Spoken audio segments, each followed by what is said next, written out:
তো তোমরাই বিজয়ী হবা। আমাদের দেশে এত মুসলমান, কিন্তু আমাদের কষ্টের জায়গা, এখানে অনেক বড় বড় ওলামায়ে কেরাম, আমি সহ একজন সাধারণ মানুষ হিসাবে আমারও কষ্টের জায়গা এটা। আমরা 90 ভাগের বেশি মুসলমান। কষ্টের জায়গা হলো এদেশের আইন ইসলামী আইন না, এদেশের সংসদ, বিচার ব্যবস্থা, সব ব্যবস্থাপনা থাকবে ইসলাম অনুযায়ী। এটা একটা স্বাভাবিক বিষয়, কারণ 90 ভাগের বেশি মুসলমান। কিন্তু আমাদের দেশে সবচাইতে নির্যাতিত, নিপীড়িত যে বিষয়টা, সেটা হলো মুসলমান এই দেশে সংখ্যাগরিষ্ঠ, এটা ঠিক, কিন্তু ইসলাম শব্দ নিয়ে কিছু করতে যাবেন, আপনি দেখবেন এটার ব্যাপারে এত কথাবার্তা হবে। একজন মুসলমানকে হত্যা করা হোক, 2-4 দিন আলোচনা হয়ে এরপর বন্ধ হয়ে যাবে। কিন্তু মুসলমান ছাড়া অন্য কোনো ধর্মের মানুষকে কিছু করা হোক, আমেরিকা সহ সারা পৃথিবীতে নানা করে যাবে। অথচ আমাদের দেশে আমরা সংখ্যাগরিষ্ঠ, কিন্তু সংখ্যালঘুদের দাম বেশি। আপনি দেখেন, এটা একটা কষ্টের জায়গা। এত মুসলমান আমরা, আমাদেরকে নিয়ে কিছু হলে 2-4 দিন পরে সবাই ভুলে যায়। এটা অন্য ধর্মের কোনো কিছু হলে সারা পৃথিবী আলোচনা হয়, এটা হওয়া দরকার, ওটা হওয়া দরকার। এখান থেকে বোঝা যায় আমাদের দেশের বেশিরভাগ মুসলমান, এ কথা যেমন সত্য, অধিকাংশ মুসলমান ইসলাম পালন করে না, এটা আরো বেশি সত্য। যার প্রমাণ মুসলমান কিছুদিন পরে দিবে। যদি মুসলমানরা এদেশে ইসলামী আইন চায়, তাহলে ইসলামী মূল্যবোধে বিশ্বাস করে এবং মানুষকে এদেশের নেতা বানাবে। আপনি দেখবেন এবং নেতা বানাবে না মুসলমান, এটা বানাবে না, মুসলমান এটা বানাবে না। এই জন্য মুসলমান এটা আমরা দাবি করি, ইসলাম পালন করে না। আল্লাহ তাআলা বলেন, হে ঈমানদারগণ, তোমরা আল্লাহকে ভয় করো। ওয়াদারু মা বাকিয়া মিনার রিবা ইন কুনতুম মুমিনিন, যদি খাঁটি মুমিন হও সুদের কারবার ছেড়ে দাও। এখন খতিব সাহেব সুদের ওয়াজ করছে, এক মুসল্লি এসে কয়, হুজুর এত ইসলামের বয়ান করেন, ইসলাম কায়েম হচ্ছে না কেন? আপনি যে সুদ খান এজন্য ইসলাম কায়েম হচ্ছে না। হুজুরে জুমায় বয়ান করছে, সূরা মাইদার 90, 91, 92 আয়াতের তাফসীর করতেছে। ইন্নামাল খামরু ওয়াল মাইসিরু ওয়াল আনসাবু ওয়াল আজলামু রিজসুম মিন আমালিশ শাইতান। মদ, জুয়া, দেব দেবী, ভাগ্য নির্ণায়ক, সব এগুলা শয়তানের কাজ, এগুলা নাপাক। ফাজতানিবু, এগুলা থেকে তোমরা বেঁচে থাকো, পরিহার করো। এখন হুজুরে ওয়াজ করার পর যারা জুয়ারি, এরা মসজিদ থেকে বের হওয়ার পরে বলে, হুজুরের সব ওয়াজ ঠিক আছে, আজকে এটা কি ওয়াজ করলো, এদের কারণে ইসলাম কায়েম হচ্ছে না, এটা হুজুরের দোষ দেয়। আসলে তো আপনার কারণে ইসলাম কায়েম হচ্ছে না, কারণ আপনি মুমিন। এই মুমিন হওয়ার পর আপনি জুয়া খেলবেন কেন? হুজুরে মদের বিরুদ্ধে বয়ান করছে, মদের ব্যাখ্যা দিয়ে বলতেছে, মাদক দ্রব্য, ইয়াবা, বাবা, গাঁজা, হিরোইন, ফেন্সিডিল, আফিম, কানাডা ড্রাই, মাস্তুদ, শ্যাম্পেন, জাইল ইত্যাদি যা আছে সব হারাম। এই বয়ান করার পর এগুলার মধ্যে যারা জড়িয়ে আছে, এরা বলতেছে এদের কারণে ইসলাম কায়েম। খতিব সাহেবের দুর্দেশ না, আপনি প্রত্যেক অপরাধের মধ্যে জড়িয়ে আছেন। আমি আমারে খুব সুখী মানুষ বলি এমন না, আমি অসংখ্য অপরাধের মধ্যে জড়িয়ে, প্রত্যেকে বিভিন্ন অপরাধের মধ্যে জড়িয়ে থাকার কারণে ঈমানের আলো নিভে গেছে। ঈমান থাকে এখানে কলবের মধ্যে। একটা গুনাহ করলে কলবের উপর একটা দাগ পড়ে যায়, গুনাহ বাড়লে দাগ বাড়তে থাকে, দাগ বাড়তে বাড়তে পুরা কলবটা কালো দাগের নিচে, কালো আবরণের পিছনে ঢাকা পড়ে যায়। এখন একটু চিন্তা করেন, আমার ঈমান কলবের মধ্যে আছে, আমি এত পরিমাণ পাপের মধ্যে জড়িয়ে আছি যে পাপের কারণে পুরা কলবটা পাপের অন্ধকারের মধ্যে নিমজ্জিত হয়ে আছে, আর ওই কলবের মধ্যে আমার ঈমান। এই ঈমান নিয়ে ইসলাম বিজয়, এটা কিভাবে সম্ভব হবে? এই জন্য আল্লাহ বললেন, যদি তোমরা খাঁটি মুমিন হও তাহলে তোমরাই বিজয়ী হবা। আমাদের প্রত্যেকের পকেটে গুনাহের মাধ্যম, প্রত্যেকের পকেটে গুনাহের মাধ্যম। আপনি নিজেকে জিজ্ঞাসা করেন, 24 ঘন্টার কয় ঘন্টা আপনি গুনাহমুক্ত থাকতে পারতেছেন? আমার মাথায় টুপি আছে, দাড়ি আছে, পাঞ্জাবি আছে, আমি কতটুকু সৎ আছি? এটা প্রত্যেকে নিজেকে জিজ্ঞাসা করা। এই জন্য আল্লাহ বলছেন, যদি খাঁটি মুমিন হও তোমরাই বিজয় হবা। খাঁটি মুমিন কিনা প্রত্যেকে জিজ্ঞাসা করেন। রাত 3টা-4টায় ফেসবুকে স্ট্যাটাস দিছে, ইসলাম এভাবে কায়েম হবে, রূপরেখা শিখাইয়া দিছে। এটা দেওয়ার পর বন্ধুদের কাছে বিদায় নিছে, dear friends, see you tomorrow, আগামীকাল দেখা হবে বন্ধুরা। স্ট্যাটাস দিয়ে ঘুমায় গেছে। পরের দিন 10টায় উঠছে, ওঠার পর একজন বলতেছে, আপনার গতকাল কি ইসলাম নিয়ে লেখাটা সেই হয়েছে, আপনি মাদ্রাসায় না পড়েও যে লেখা দিয়েছেন ইসলাম নিয়ে ফাটাফাট হয়েছে। তারপর আপনার চোখ এখনো ঘুম ভাব, আর হইল না, পেরেশানিতে গতকাল রাতে যখন ঘুমাইছি আর টেরি পাইনে কখন উঠলাম, ফজর পড়ছেন নি, আহা পেরেশানির কারণে ফজর পড়ি নাই, উনি ইসলামী রূপরেখা লেখা ঘুমাইছে। এই জন্য আপনি প্রত্যেককে জিজ্ঞাসা করেন, প্রত্যেকে দেখবেন আমার কারণে দেশে ইসলামী হুকুমত কায়েম হচ্ছে না, প্রত্যেকেই অপরাধী এটার জন্য। তাহলে আমরা 90 ভাগের বেশি মুসলমান, আমাদের দেশে ইসলাম থাকবে না কেন? এই জন্য এই পরিস্থিতি থেকে উত্তরণের কি উপায়? আমি 17টা উপায় বলছি, মন দিয়ে শুনেন, সময় বেশি নেই। 1 নম্বর উপায়, ইমানি শক্তি অর্জন করা। ইমানি শক্তির সাথে আল্লাহর ওয়াদা আছে। সংখ্যা কম বেশির সাথে এটা কোনো ব্যাপার না। ইমানি শক্তি মজবুতির সাথে আল্লাহর ওয়াদা, আর আল্লাহর নিয়মে কোনো পরিবর্তন পাবেন না। সূরা ফাতিরের 43 নম্বর আয়াত আল্লাহ বলেন, ফালান তাজিদা লিসুন্নাতিল্লাহি তাবদীলা। আল্লাহর নিয়মে তুমি কোনো পরিবর্তন পাবে না। ওয়ালান তাজিদা লিসুন্নাতিল্লাহি তাহবিলা। আল্লাহর নিয়মের মধ্যে তুমি কিছুতেই কোনো ভিন্নতা খুঁজে পাবে না। অতীতে মজবুত ঈমান যারা ছিল তাদের সাথে আমি আল্লাহর যে ওয়াদা, তোমাদের সাথে আমার সেই ওয়াদা। এই জন্যই তো 313 জন, মাত্র 70টা ওট, 2টা ঘোড়া, 8টা তরবারি, এই 313 জনকে সশস্ত্র 1000-এর বিরুদ্ধে আল্লাহ বিজয় দান করছে। 60 জনের বিরুদ্ধে আল্লাহ পাক রব্বুল আলামিন 60 জনকে 60,000-এর বিরুদ্ধে বিজয় দান করছে। এটা ঈমানের কারণে। 2 পারা 20 নম্বর পৃষ্ঠা আছে, কাম মিন ফিআতিন কালিলাতিন গালাবাত ফিআতান কাসীরাতান বিইজনিল্লাহ। বাদশা তালুত বাহিনী যখন দেখলো তাদের সংখ্যা কম, তখন তাদের একদল বলল, লা তাকাতা লানাল ইয়াওমা বিজালুতা ওয়া জুনুদি।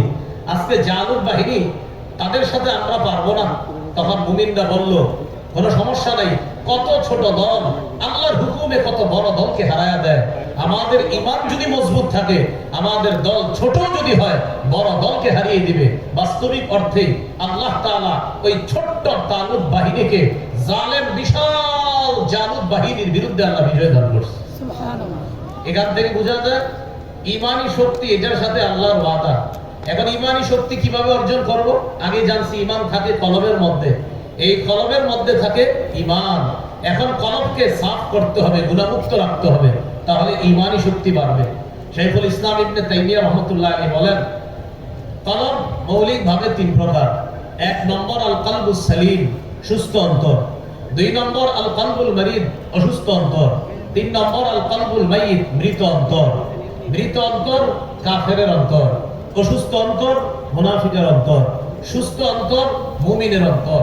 আর এই অন্তরের সাথে আল্লাহর ওয়াদা, ইয়াউমা লা ইয়ানফাউ মালু ওয়ালা বানুন ইল্লা মান আতাল্লাহা বিকলবিন সালিম। সেদিন সম্পদ, সন্তান কোনো কাজে আসবে না। যে ব্যক্তি সুস্থ কলব নিয়ে আল্লাহর কাছে যাবে, সেই কাজে আসবে ওই সুস্থ কলবওয়ালা মুমিনকে আল্লাহ জান্নাত দান করবে। এই জন্য কলবে সালিম অর্জন করা। তো কলবে সালিমের মধ্যে আপনার ঈমান নিরাপদ, ঈমান সেখানে পাওয়ার বলা হবে। যে কলবটা সালিম হবে, গুনাহমুক্ত হবে, ওই কলমের মধ্যে ঈমানের আলো থাকবে বেশি। 1 নম্বর উপায় ঈমানি শক্তি অর্জন করা। 2 নম্বর উপায় ইসলামে পরিপূর্ণ রূপে প্রবেশ করা। সূরা বাকারা 208 নম্বর আয়াতে আল্লাহ বলেন, ইয়া আইয়ুহাল্লাযীনা আমানু দুখুলু ফিস সিলমি কাফা। প্রিয় মুসলমান ভাইরা, প্রিয় মাদ্রাসার ছাত্র ভাইরা, এই আয়াতের অনুবাদটার মধ্যে শুধু সীমাবদ্ধ না থেকে আয়াতটি নিয়ে ভাবা দরকার। আল্লাহ বললেন, হে ঈমানদারগণ, তোমরা ইসলামে পরিপূর্ণ রূপে প্রবেশ করো। এটা অনুবাদ। আল্লাহ ডাকলেন কাদেরকে? দেখেন, হে ঈমানদারগণ, ইসলামে পরিপূর্ণ রূপে প্রবেশ করো। আমি বললাম লা ইলাহা ইল্লাল্লাহ, তো আমি ঈমানদার। আল্লাহ আমাকে ডেকে বলতেছে ইসলামে পরিপূর্ণ প্রবেশ করো। নামাজ, রোজা, হজ, যাকাত এগুলো পালন করা, পাশাপাশি ইসলামের যত বিধান আছে এই বিধান আত্মসমর্পণ করা। এই বিধানের সামনে ইসলাম, আল্লাহ রব্বুল আলামিনের যত বিধান, এই বিধানের সামনে আত্মসমর্পণ করে সব বিধানগুলো মেনে নেওয়া, এটার নাম হলো ইসলাম। আল্লাহ মুমিনদেরকে বলছে তোমরা ইসলামে পরিপূর্ণ প্রবেশ করো। চা দোকানের সামনে একজনকে দাওয়াত দিতে যান নামাজের, আপনার উল্টা বুঝ দিয়ে দিবে, আমি নামাজ না পড়লো ঈমান খাঁটি আছে, আপনারও বলবে। আল্লাহ তো এই জন্য বলছে ঈমানদার, ইসলামে পরিপূর্ণ রূপে তুমি প্রবেশ করো। এটা 2 নম্বর করণীয়। 3 নম্বর করণীয়, দ্বীনের সঠিক জ্ঞান অর্জন করে সেই অনুযায়ী আমল করা। তিরমিজির হাদিসে রাসূলুল্লাহ সাল্লাল্লাহু আলাইহি সাল্লাম বলেন, লা তাজুলু কদামা ইবনি আদম হাত্তা ইউসআলা আন খামস। 5 প্রশ্ন করার আগে কিয়ামতের ময়দানে আদম সন্তানের 2 পা নড়বে না। 1 নম্বর জীবন সম্পর্কে জিজ্ঞাসা করা হবে। 2 নম্বর যৌবন। 3 নম্বর সম্পদ সম্পর্কে জিজ্ঞাসা করা হবে, কোন খাত থেকে সম্পদ কামাই করেছে, হালাল সম্পদ কিনা। 4 নম্বর হালাল খাতে ব্যয় করেছে কিনা। 5 নাম্বার বিমাদা আমিলা ফিমা আলিমা, যা জেনেছে জানা অনুযায়ী আমল করেছে কিনা। সঠিক জ্ঞান অর্জন করে সেই অনুযায়ী আমল করা, এটা 3 নাম্বার। আল্লাহকে সেজদা করা, এটা বিশুদ্ধ জ্ঞান। আল্লাহকে আপনি সারা বছর সেজদা করে আরেক জায়গায় গিয়ে আপনি অন্য কাউকে সেজদা দেওয়া, এটা দ্বীন সম্পর্কে অজ্ঞতা। রাসূলুল্লাহ সাল্লাল্লাহু আলাইহি সাল্লামের সিরাত জেনে সেই অনুযায়ী নবীকে ভালোবাসা, এটা দ্বীন সম্পর্কে সঠিক জ্ঞান। আর নবীর সাহাবায়ে কেরামের তরিকার বিপরীতে গিয়ে আল্লাহ রাসূলকে ভালোবাসার চেষ্টা করা, এটা দ্বীন সম্পর্কে অজ্ঞতা, এটার নাম বেদাত, এটার ঠিকানা হবে জাহান্নাম। পদ্ধতি ঠিক রাখতে হবে। রাসূল সাল্লাল্লাহু আলাইহি সাল্লামকে ভালোবাসতে হবে তার শিখানো পদ্ধতি অনুযায়ী, আমাদের কোনো আবিষ্কৃত পদ্ধতি অনুযায়ী না। আল্লাহ নবী যা বলেছেন সেটা মেনে নেওয়ার নাম দ্বীন সম্পর্কে সঠিক জ্ঞান। নবী যা করতে বলেন নাই সেটা করার নাম দ্বীন সম্পর্কে অজ্ঞতা। আল্লাহ আমাদেরকে দ্বীন সম্পর্কে সঠিক জ্ঞান অর্জন করে সে অনুযায়ী আমল করার তৌফিক দান করেন। 4 নাম্বার করণীয়, দ্বীনের সঠিক জ্ঞান অর্জন করে এটা অন্যের কাছে প্রচার করা। সূরা মাইদার আয়াত, বাল্লিগ মা উনজিলা ইলাইকা মির রাব্বিক, রাসূল আপনার কাছে যা নাযিল করা হয়েছে তা আপনি তাবলীগ করেন, প্রচার করেন। আর এই প্রচারের দায়িত্ব আমাদেরকে নবী দিয়েছেন। বুখারীর 105 নম্বর হাদিস, লম্বা হাদিসের শেষে নবী বলেন, লিউবাল্লিগিশ শাহিদুল গায়বা, তোমাদের মধ্যে যারা উপস্থিত, অনুপস্থিত যারা আছে, প্রান্তে প্রান্তে আমার উম্মত যারা আছে, তাদের কাছে এই দ্বীন প্রচারের দায়িত্ব তোমাদেরকে দিয়ে গেলাম। 5 নাম্বার করণীয়, আল্লাহর দ্বীনের সহযোগী হওয়া, এটা একটু বুঝেন। সূরা মুহাম্মদের 7 নম্বর আয়াতে আল্লাহ বলেন, ইন তানসুরুল্লাহ ইয়ানসুরকুম, যদি তোমরা আল্লাহকে সাহায্য করো আল্লাহ তোমাদেরকে সাহায্য করবে। আল্লাহকে সাহায্য করার তাফসীর হলো আল্লাহর দ্বীনকে সাহায্য করা। আল্লাহর দ্বীন, মসজিদ, মাদ্রাসা, এই সিরাত খাতে সাহায্য করা, এটা আল্লাহর দ্বীন। জিহাদের ময়দানে মুজাহিদ যারা আছে তাদের জন্য সহযোগিতা করা, এটা আল্লাহর দ্বীনের শ্রেষ্ঠ খাত। আমি আবার বলছি, জিহাদের ময়দানে মুজাহিদদের জন্য সাহায্য সহযোগিতা পাঠানো, এটা দ্বীনের সাহায্যের সবচেয়ে শ্রেষ্ঠ খাত। কিন্তু আমাদের সমস্যা কি জানেন? মসজিদ, মাদ্রাসা সহ সব দ্বীনের খাতগুলো শুনলে আমরা বলি সুবহানাল্লাহ, আলহামদুলিল্লাহ। জিহাদের খাতের কথা শুনলে বলি ইন্না লিল্লাহি ওয়া ইন্না ইলাইহি রাজিউন। আমি হুকুমত কায়েম হবে কিভাবে বলেন? দ্বীনের শ্রেষ্ঠ খাত জিহাদের ময়দানে সাহায্য করা। জিহাদের নিয়ত যদি কারো না থাকে তো মুনাফিকি মৃত্যু হবে, নিঃসন্দেহে মুনাফিকি মৃত্যু। আল্লাহ আমাদেরকে কথা বোঝার তৌফিক দান করেন। 6 নাম্বার, আল্লাহর কাছে দোয়া করা। সূরা নামল 62 নম্বর আয়াত, আম্মা ইউজিবুল মুত্তারা ইদা দাআ, পীড়িত ব্যক্তি দোয়া করলে কে সেই সত্তা তার দোয়া গ্রহণ করে? আমরা বর্তমানে খুব বিপদের মধ্যে আছি, মুসলমানরা চারিদিকে নির্যাতিত। এজন্য আল্লাহর কাছে দোয়া করা, আল্লাহ আমার গুনাহের কারণে আমরা মার খাচ্ছি, আল্লাহ আপনি আমাদেরকে হেফাজত করেন, এই দোয়া করা। 7 নাম্বার, আল্লাহর উপর ভরসা করে ধৈর্যের সাথে আল্লাহর সাহায্যের অপেক্ষা করা। রাসূলুল্লাহ সাল্লাল্লাহু আলাইহি সাল্লাম বলেন, ইআলাম আন্না নাসরা মা'আস সাবরি, জেনে রাখো ধৈর্যের সাথে সাহায্য, জেনে রাখো ধৈর্যের সাথে সাহায্য। সূরা আলে ইমরান 159 নম্বর আয়াতে আল্লাহ বলেন, ওয়া আলাল্লাহি ফালইয়াতাওয়াক্কালিল মুমিনুন, এখানে আল্লাহ এটা বলেছেন ফাতাওয়াক্কাল আলাল্লাহ, আল্লাহর উপর ভরসা করেন। পরের আয়াতে বলছে ওয়া আলাল্লাহি ফালইয়াতাওয়াক্কালিল মুমিনুন, মুমিনদের উচিত আল্লাহর উপর ভরসা করা। 8 নম্বরটা গুরুত্বপূর্ণ, ঈমানি ভ্রাতৃত্ব আরো বাড়ানো, ঈমানি ভ্রাতৃত্ব বাড়ানো। সূরা হুজুরাতের 10 নম্বর আয়াতে আল্লাহ বলেন, ইন্নামাল মুমিনুনা ইখওয়া, মুমিন পরস্পর ভাই ভাই, আমরা কাজে কর্মে নাই নাই। এটা আর আমাদের দেশের কথা আমি বলছি, আপনি মুমিন ভাই একটু এগিয়ে যান, আপনার পিছনে 10 জন টাইনা ধরবে আপনার পিছনে, না না না না থামো, তো কোথায় আপনি আমার ভাই হলেন? এটা হলো 8 নম্বর করণীয়। 9 নম্বর করণীয়, ঝগড়া বিবাদ কমিয়ে পারস্পরিক মহব্বত বাড়ানো। সূরা আনফালের 46 নম্বর আয়াত, 10 পারা 2 নম্বর পৃষ্ঠা শুরুতে আছে, ওয়াতিউল্লাহ ওয়া রাসূলা ওয়ালা তানাযাউ ফাতাফশালু ওয়া তাযহাবা রিহুকুম, আল্লাহর আনুগত্য করো, রাসূলের আনুগত্য করো, পরস্পর ঝগড়া করো না। যদি ঝগড়া করো তোমরা দুর্বল হয়ে পড়বে, তোমাদের শক্তি খর্ব হবে। এদিক তাকান, আমি তিনি আমরা 4 জন মিলে একদল ছিলাম, শক্তি বেশি না কম? বেশি। 4 জনে সকালে ঝগড়া হয়েছে, বিকালে আলাদা হয়ে গেছি, শক্তি কি কমলো না বাড়লো? কমে গেল। এই জন্য ইদানিং কালে ফেসবুকে কিছু ছবি দেয় সকালে, বাহ চোখের শীতলতা, ঐক্য হয়েই গেল, বিকালে আবার শুনি চোখের বিশালতা হয়ে গেছে। সকালবেলা চোখের শীতলতা, সেখানে চোখের বিকালবেলা আবার চোখের বিষাক্ততার কারণ হয়ে যাচ্ছে। তো কেন এমন হচ্ছে কেন? এটা হলো 9 নাম্বার, পারস্পরিক ঝগড়া বিবাদ কমিয়ে আন্তরিকতা বাড়ানো, এটা বাড়াতে হবে। 10 নাম্বার, এখানে একটু কথা বলছি আন্তরিকতার বিষয়ে। মুসলমানদের শক্তির মূলে ছিল একতা। এই একতা নষ্ট করেছে আব্দুল্লাহ ইবনে সাবা। ইয়ামানে তার জন্ম, মদিনায় আসছে, সেখান থেকে গেছে বসরা, বসরা থেকে গেছে কুফা, কুফা থেকে গেছে দামেস্কে, দামেস্ক থেকে গেছে মিশরে। এই 6 এলাকা ব্যবহার করে মুসলমানদের একতা নষ্ট করার পিছনে যে ভূমিকা রেখেছে তার নাম আব্দুল্লাহ ইবনে সাবা। 35 হিজরির 17 অথবা 18 জিলহজ হযরত ওসমানকে শহীদ করার মাধ্যমে মুসলমানদের একতা নষ্ট করে দেয় যে ব্যক্তি, তার নাম আব্দুল্লাহ ইবনে সাবা। এই একতা ফিরিয়ে আনতে হবে, এটা 9 নাম্বার। 10 নাম্বার করণীয়, পৃথিবীর কোথাও আমার একজন মুসলমান ভাই আক্রান্ত হলে আমি আপনি আক্রান্ত হওয়া। কিন্তু বিশ্বাস করেন আমাদের দেশের অনেক মুসলমানকে গিয়ে বলেন, ভাই গাজার শিশুরা না খেয়ে মরে, তো হ্যাঁ বললে আমার কি, হ্যাঁ বললে আমার কি, অথচ সে আমার দেহ, তিনি আমার দেহ, আমি তার দেহ। রাসূলুল্লাহ সাল্লাল্লাহু আলাইহি সাল্লাম বলেন, আল মুসলিমুনা কা জাসাদিন ওয়াহিদ, সারা পৃথিবীর সব মুসলমান এক দেহ।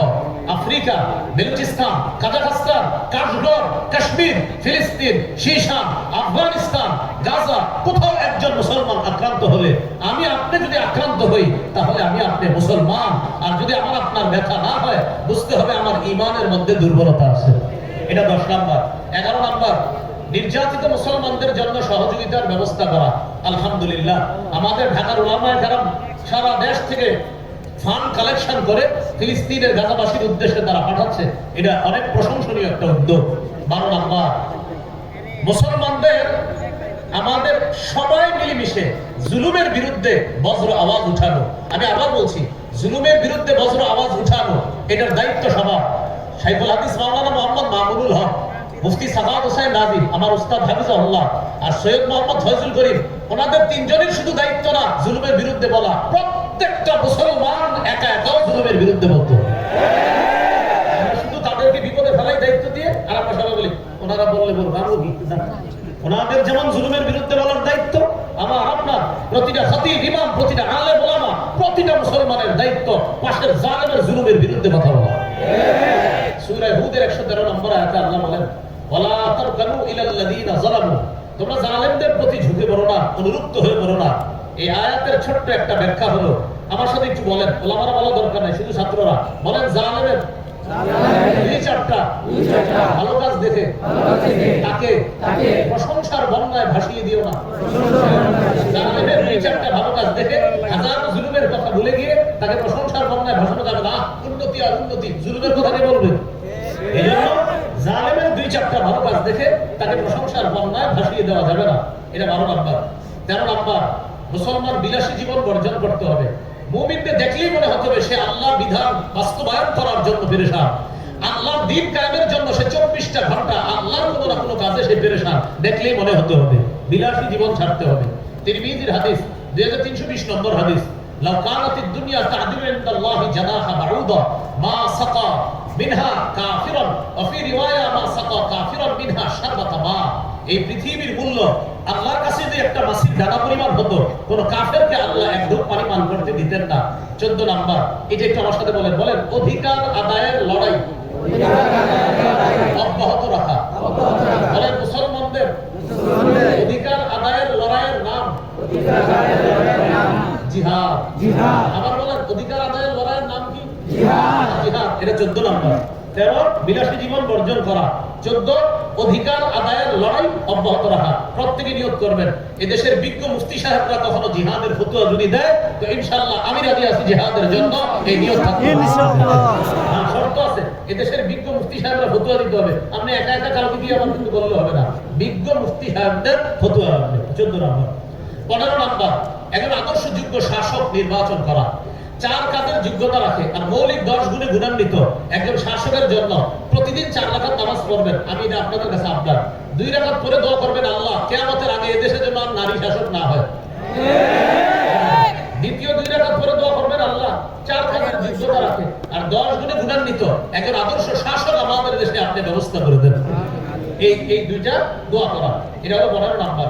16 নাম্বার, শুরা ব্যবস্থার গুরুত্ব মসজিদ ভিত্তিক বাড়াতে হবে। শুরা ভিত্তিক আপনার সমাজ ব্যবস্থার কি উপকারিতা, এটা মসজিদ ভিত্তিক আলোচনা করতে হবে। আমাদের নবী মদিনার রাষ্ট্র গঠন যে করেছেন, এই রাষ্ট্র গঠনের অন্যতম একটা হলো শুরা ব্যবস্থা। এই শুরা ব্যবস্থার গুরুত্ব গুরুত্ব, প্রয়োজনীয়তা, ফজিলত জাতির সামনে উলামায়ে হযরত প্রত্যেকে আলাদা আলাদা মসজিদ থেকে বোঝাতে হবে। 17 নম্বর সর্বশেষ কথা, শত্রুকে শত্রু ভাবতে হবে, বন্ধু ভাবার কোনো সুযোগ নাই। আমরা বারবার ভুল করি, আমরা একবার পাশের কাউকে বন্ধু ভাবি, আরেকবার পশ্চিমার কাউকে বন্ধু ভাবি। এই ভুলের কারণে আমাদের খেসারত দিতে হবে। মানুষের গোলামি ছেড়ে আল্লাহর গোলামির কাতারে একত্রিত হয়ে খেলাফত ব্যবস্থা কায়েমের জন্য প্রতিটা মুসলমান চেষ্টা করতে হবে। কিসের জন্য বলেন তো? খেলাফত ব্যবস্থা কায়েমের জন্য চেষ্টা। কথা আরেকটা এসে গেল, সূরা নূরের 55 নম্বর আয়াত। 2 শর্ত পাওয়া গেলে 3 পুরস্কার। 1 নাম্বার খাঁটি ঈমান, 2 নাম্বার নেক কাজ। 3 পুরস্কারের 1 নাম্বার আল্লাহ খলিফা বানাবে, প্রতিনিধিত্ব দান করবেন। খেলাফতের পারিভাষিক অর্থ হলো আল্লাহর গোলামিতে সমস্ত মানুষকে একত্রিত করে মানুষকে মানুষের অধিকার প্রতিষ্ঠাকারী ব্যবস্থার নাম হলো আল্লাহ কর্তৃক শাসন ব্যবস্থা। মানুষ কর্তৃক শাসন ব্যবস্থায় মানুষ মানুষের গোলামি করে, আর আল্লাহর শাসন ব্যবস্থায় মানুষ শুধু আল্লাহর গোলামি করে, আর সব মানুষ শান্তির মধ্যে বসবাস করতে থাকে। আল্লাহ আমাদের সকলকে যে 17টা উপায় বললাম, আমাদের উত্তরণের উপায়গুলো মনে রাখার তৌফিক দান করেন। সর্বশেষ উপায়ের উদাহরণ হলো সূরা মাইদা 51 নম্বর আয়াত, 16 নম্বর পৃষ্ঠা। ইয়া আইয়ুহাল্লাযীনা আমানু লা তাত্তাখিযুল ইয়াহুদা ওয়ান নাসারা আউলিয়া। হে ঈমানদারগণ, ইহুদি খ্রিস্টানদেরকে অভিভাবক রূপে গ্রহণ করো না, তারা একে অপরের অভিভাবক। আমরা চেষ্টা করব এদেশে যেন আমরা ইসলামী মূল্যবোধে বিশ্বাসী যারা আছে তাদেরকে আমাদের প্রতিনিধি বানিয়ে আমাদের দেশে আমরা ইসলামী হুকুমত কায়েম করার প্রাণান্তকর চেষ্টা করব ইনশাআল্লাহ। আল্লাহ তৌফিক দান করেন। আসসালামু আলাইকুম।